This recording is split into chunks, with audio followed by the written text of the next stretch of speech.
يا أيها الذين آمنوا كتب عليكم الصيام كما كتب على الذين من قبلكم لعلكم تتقون. السلام علیکم ورحمۃ اللہ وبرکاتہ.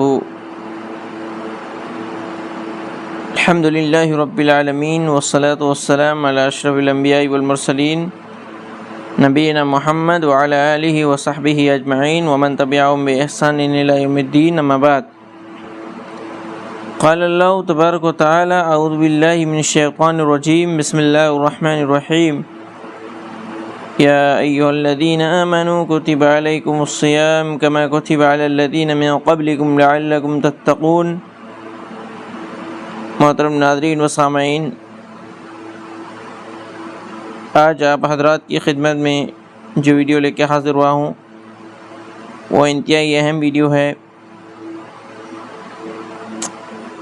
الحمدللہ اللہ رب العالمین کا لاکھ لاکھ شکر ہے کہ رب العالمین نے ہمیں پھر سے اپنی زندگی میں ایک ایسا مہینہ دیا جس مہینے کے لیے لوگ تڑپتے ہیں.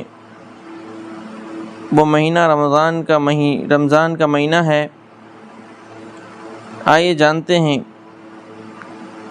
کہ رمضان کی فضیلت کیا ہے. محترم ناظرین و سامعین، رمضان کا مہینہ اللہ رب العالمین کی طرف سے برکتوں رحمتوں کے نزول کا مہینہ ہے. اللہ کے نبی صلی اللہ علیہ وسلم نے اس مہینے کو ماہ مبارک یعنی شہر مبارک قرار دیا. آپ نے فرمایا تم پر ماہ رمضان آیا ہے جو ایک مبارک مہینہ ہے. اتاکم رمضان شہر مبارک. رمضان وہ مبارک مہینہ ہے جس میں اللہ رب العالمین کی طرف سے خیر و برکت کے دروازے کھول دی جاتے ہیں. اس مہینے میں دینی ماحول کے اثر سے لوگوں کے دل اس قدر متاثر ہوتے ہیں کہ نیک اعمال کا اہتمام دوسرے دنوں کے مقابلے میں اور بھی زیادہ آسان ہو جاتا ہے. دن بھر بھوکا پیاسا رہنے کے باوجود روزے دار کے لیے نماز، تلاوت قرآن، صدقہ و خیرات جیسے اعمال نہ صرف یہ کہ آسان ہو جاتے ہیں بلکہ ان کی مقدار بھی عام دنوں کے مقابلے میں بڑھ جاتی ہے. پھر دن بھر روزہ رکھ کر رات میں تھکان اور کمزوری کے باوجود قیام اللیل کی لمبی لمبی رکعتیں ادا کرنا بھی اس مہینے کا خاصہ ہے. یہ سب کچھ اللہ سبحانہ تعالیٰ کی طرف سے نہ صرف نیکیوں کے راستوں میں اضافوں کی دلیل ہے بلکہ بندے کے لیے توفیق اور استعداد میں بھی برکت کی علامت ہے. اس اعتبار سے دیکھا جائے تو ماہ رمضان کا ماہ مبارک ہونا بالکل ظاہر ہے. یہاں مشاہدہ ہے کہ رمضان کے آتے ہی ماحول میں ایک تبدیلی سی آ جاتی ہے. ہر طرف ایک نورانی ماحول دکھائی دیتا ہے. جن لوگوں پر فرض نمازیں بھی بھاری ہوا کرتی تھی وہ قیام میں رمضان کی لمبی لمبی رکعتوں میں صف میں ہاتھ باندھے کھڑے دکھائی دیتے ہیں. وہ لوگ جن کے لیے ایک وقت کی چائے چھوڑنا بھی مشکل تھا دن بھر بھوک پیاس کی تکلیف خوش دلی سے برداشت کر لیتے ہیں. سال بھر مال جمع کرنے میں مصروف رہنے والے بھی اس مہینے میں غربا و فقراء پر خرچ کرتے دکھائی دیتے ہیں. یہ سب رمضان المبارک کی برکات نہیں تو اور کیا ہے؟ یہ رمضان ہی کی برکتیں ہیں کہ گھر کے بڑوں کے ساتھ ساتھ چھوٹے چھوٹے معصوم بچے بھی صبح سے شام تک روزے کی بھوک برداشت کرنے کے لیے بخوشی تیار ہو جاتے، بلکہ بعض تو والدین کی منع کرنے کے باوجود روزہ رکھنے کی ضد کرنے لگتے ہیں. رمضان کا روحانی ماحول ہر شخص کو بے عملی سے عمل کی طرف اور سستی سے مجاہدہ کی طرف کھینچ لاتا ہے. حتیٰ کہ وہ لوگ بھی جو عام دنوں میں اپنے رب سے بھاگ کر گناہوں کی وادیوں میں جا بسے تھے، شرمندہ ہو کر واپس لوٹ آتے ہیں اور اللہ کے حضور توبہ کرتے ہیں اور روتے ہیں، گڑ گڑاتے دکھائی دیتے ہیں. پھر تجارتی کا فروغ، گھروں میں رزق کی فراخی، آپس میں ایک دوسرے پر خرچ میں اضافی سی برکت کا ایک مظہر ہے. پھر رمضان مبارک کا مہینہ نہ صرف اللہ کی برکتوں کے نزول کا مہینہ ہے بلکہ اسی کے ساتھ ساتھ وہ گناہوں کی مغفرت کا بھی مہینہ ہے.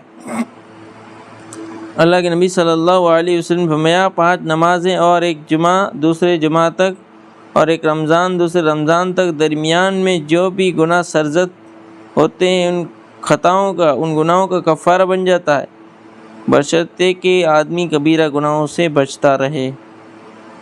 اس حدیث سے معلوم ہوتا ہے کہ نیکیاں گناہوں کو مٹاتی ہے، یہ بات قرآن کریم میں بھی بیان ہوئی ہے۔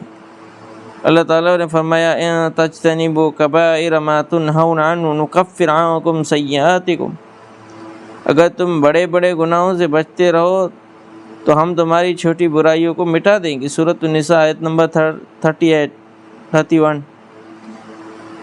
کبیرہ گناہوں سے بڑے گناہ جو ہوتے ہیں ان کو کہتے ہیں، جو بڑے گناہ ہوتے ہیں ان کو کبیرہ گناہ کہتے ہیں۔ یہ بڑے گناہ کون سے ہیں؟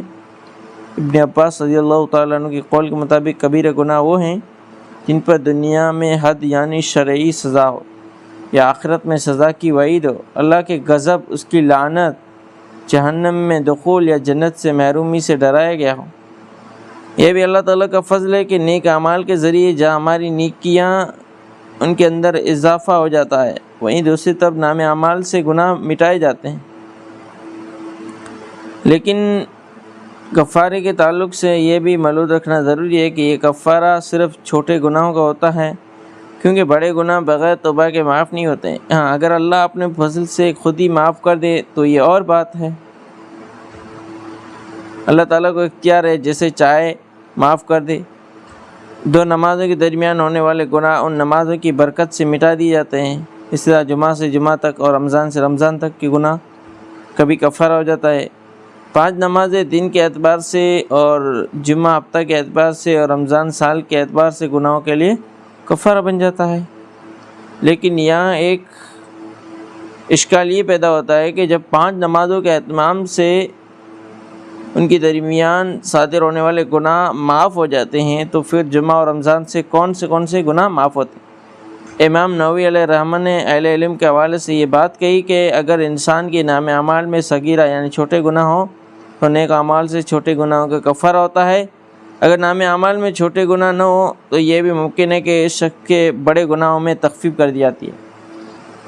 خلاصہ کلام یہ ہے کہ رمضان ایک نہایت ہی قیمتی موقع ہے۔ اس مہینے میں اللہ رب العالمین اپنی برکتوں رحمتوں کے ساتھ بندوں کی طرف متوجہ ہوتا ہے، لہذا بندوں کو بھی چاہیے کہ وہ اس مبارک مہینے کی قدر کریں، شکر گزاری کریں، جذبے کے ساتھ توبہ استغفار کرتے ہوئے عبادات و مناجات کے ذریعے اللہ رب العالمین کے قرب اور اس کی رضا کے حصول میں اپنے اوقات اور اپنی قوتوں کو صرف کریں۔